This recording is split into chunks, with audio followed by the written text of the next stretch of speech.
Bonjour à tous et bienvenue dans votre journal. Nous sommes le vendredi 26 février et voici les titres. Le salon de l'agriculture de Paris ouvre ses portes ce samedi. Une vitrine notamment pour les produits vendéens comme les huîtres de Boin. Nous sommes allés à la rencontre d'un ostréiculteur qui participe pour la première fois au concours agricole général. Et puis nous évoquerons également la crise qui touche les éleveurs avec le portrait dans ce journal d'un agriculteur vendéen qui a jeté l'éponge après 10 ans d'activité. Rompre l'isolement du handicap, c'est la mission de l'accueil de jour Graines des Vents à Mouilleron-le-Captif, un lieu de vie où les personnes en situation de handicap se retrouvent. Il est géré par l'association Handi Espoir qui organise ses portes ouvertes ce samedi. Le réchauffement climatique au cœur des débats à Saint-Jean-de-Mont. Jean Jouzel, éminent climatologue et glaciologue français, était invité ce vendredi en Vendée pour faire le point 2 mois après la COP21 sur les questions liées au climat. Le scientifique a notamment abordé l'élévation du niveau de la mer qui nous concerne bien sûr en Vendée.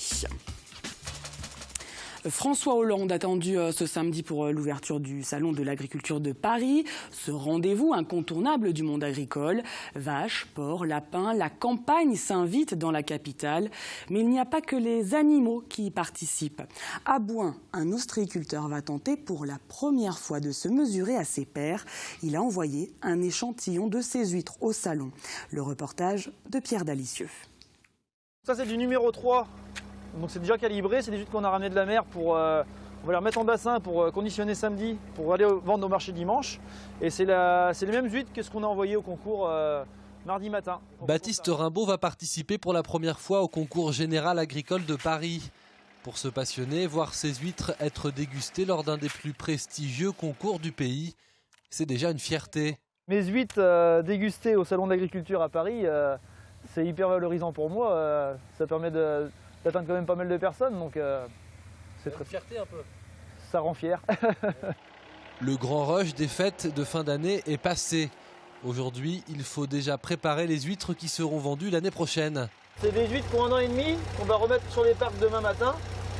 Et là, ça fait 2-3 jours qu'elles sont dans la cabane au sec, donc on les remet un petit peu à boire un coup, à prendre de l'eau pour les remettre en mer demain. Malgré ce concours, cet ostréiculteur reste en Vendée et ne s'arrête pas de travailler pour autant. Tout comme les autres professionnels comme lui qui y participent et contre qui il va se mesurer.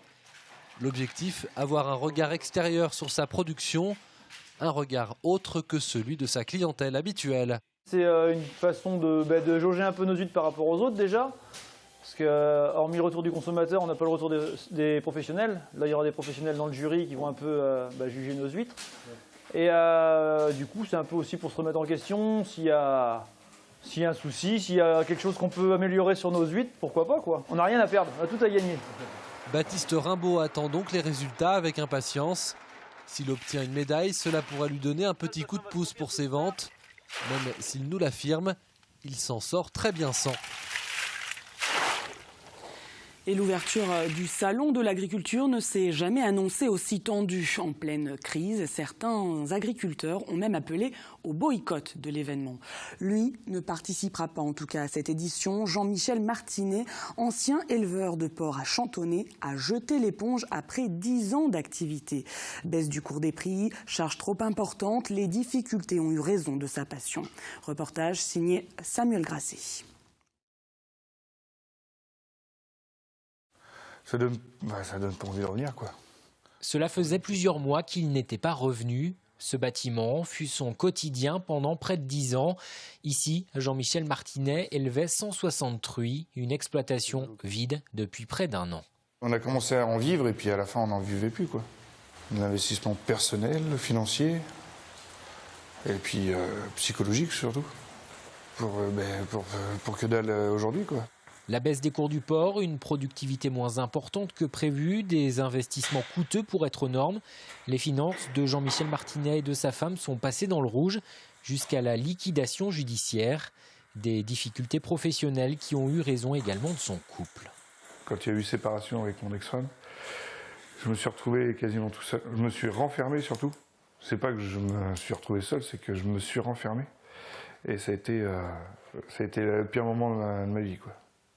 Bon, il y a eu, comme je disais, aussi la famille, les amis qui étaient là. pour me dire que c'était pas fini, quoi. Que j'avais que 39 ans et que je pouvais rebondir.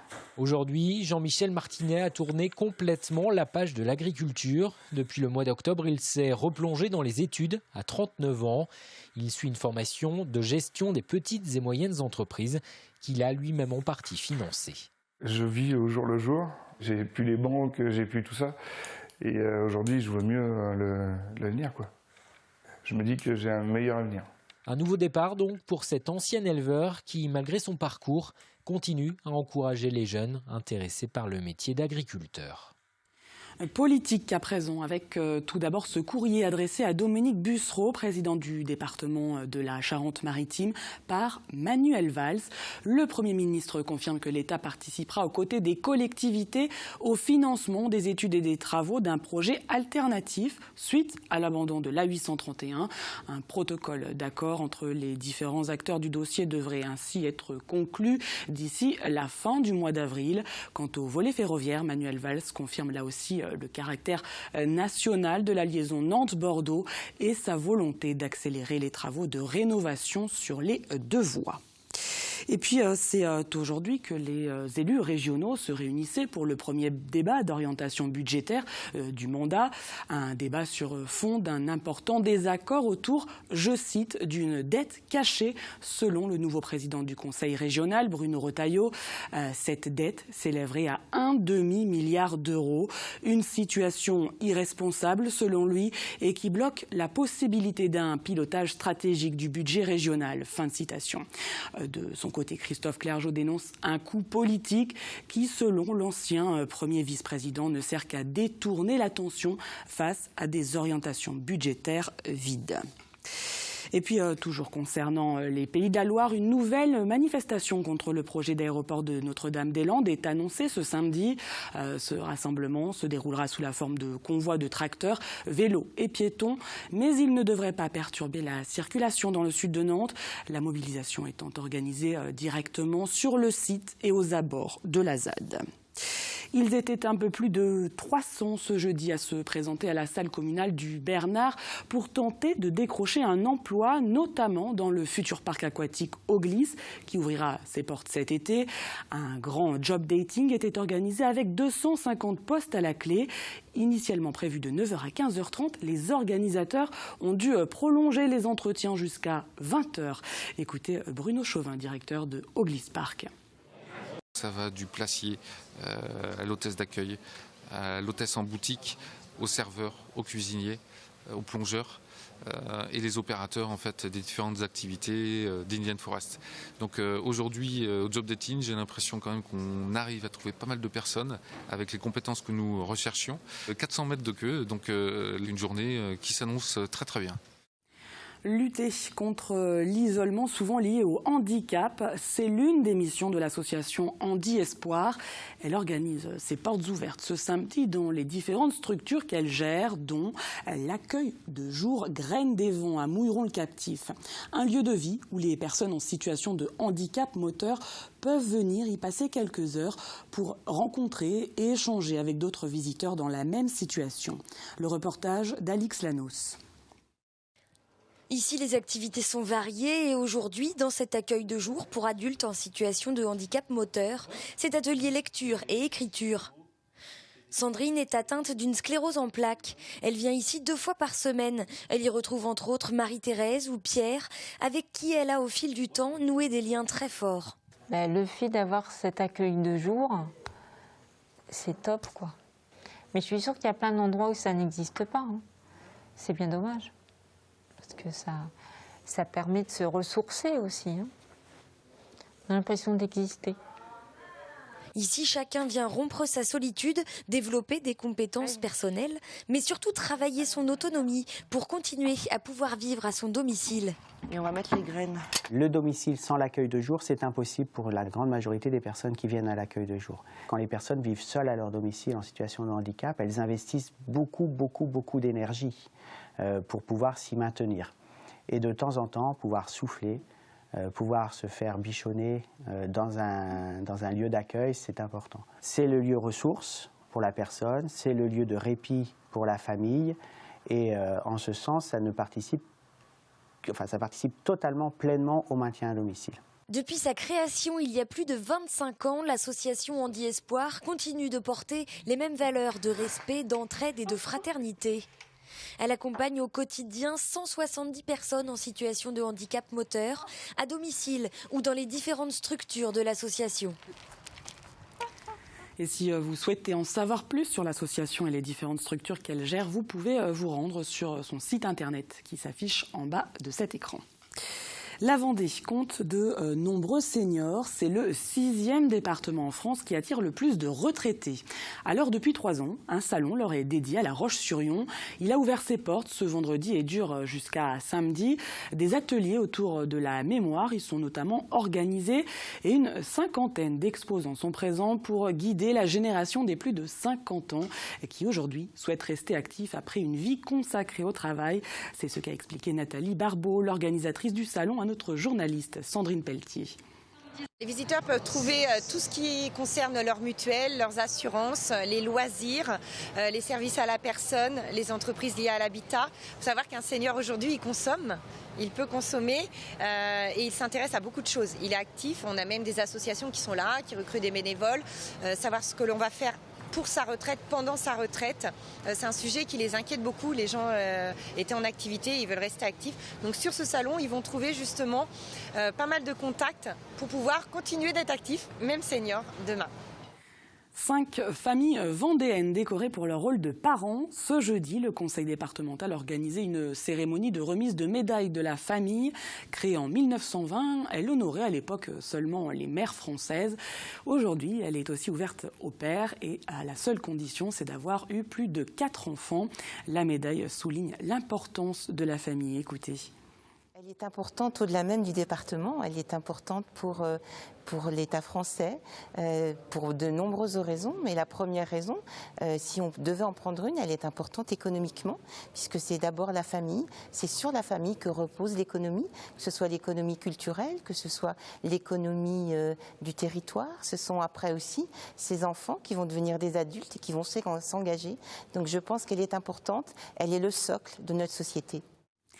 On ouvre une page sport avec la suite du feuilleton Chrono des Nations. On l'avait évoqué à plusieurs reprises. Le bureau de l'organisation de la course connaît depuis quelques mois des tensions entre ses membres. Ce jeudi, Christian Tessier, le président et créateur de la course, a finalement démissionné lors de l'Assemblée générale.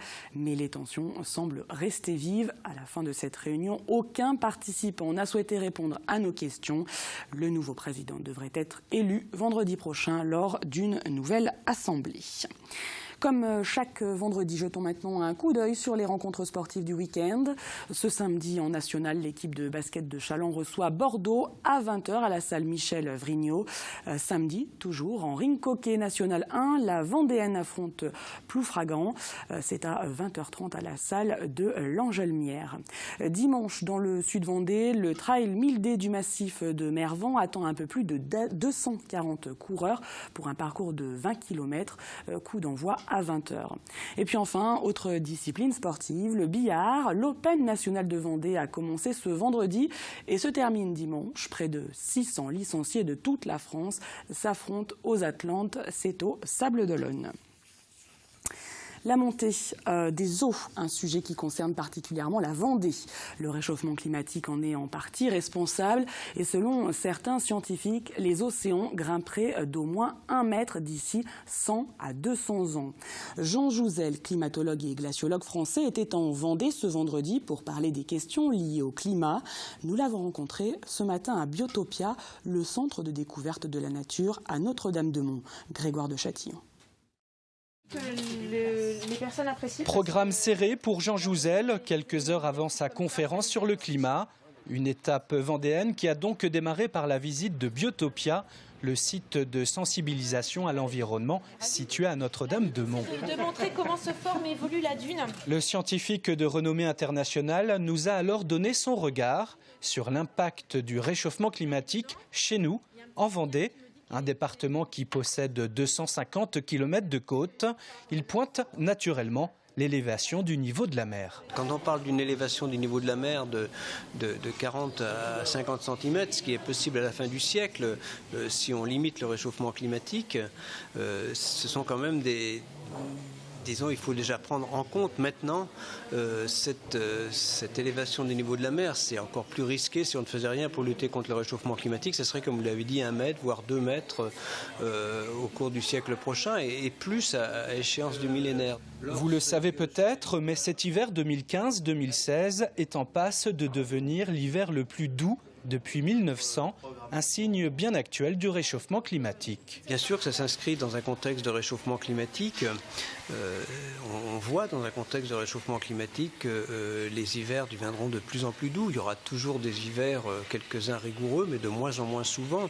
Et disons, quand on parle d'un réchauffement climatique, c'est à la fois les hivers, toutes les saisons vont se réchauffent, deviennent un peu plus chaudes. Quand on regarde les hivers de ma jeunesse, les années 60, étaient vraiment en France entre 1 et 1,5 degré plus froid qu'actuellement ces hivers. Donc c'est quand même assez marqué, effectivement, et ça s'inscrit dans un contexte de réchauffement climatique que nous attribuons aux activités humaines pour une large part. Ce soir, au Palais des Congrès de Saint-Jean-de-Mont, Jean Jouzel reviendra 2 mois après la COP21 sur la portée des travaux de cette conférence et sur les perspectives du réchauffement climatique qu'il perçoit pour les décennies à venir. En attendant, il est attendu à l'Observatoire du littoral du Pays de Mont et ensuite par les enfants des conseils municipaux qui ont beaucoup de questions à poser aux climatologues. Et on termine ce journal sur une note positive. Le week-end sera dans l'ensemble plutôt ensoleillé, hormis sur les îles. Samedi comme dimanche, nous devrions donc profiter de belles éclaircies, mais aussi de fraîcheur. Armelle Pavageau vous en dit plus dans un instant. On se quitte sur les images du Vendée Freestyle Session, une compétition de roller, BMX et skateboard qui se déroule tout le week-end au Vendée Space. Et comme vous le voyez sur ces images, eh bien, des initiations gratuites sont proposées. Lundi, vous retrouverez Samuel Grasset pour votre journal. Je vous souhaite à tous de passer un très bon week-end.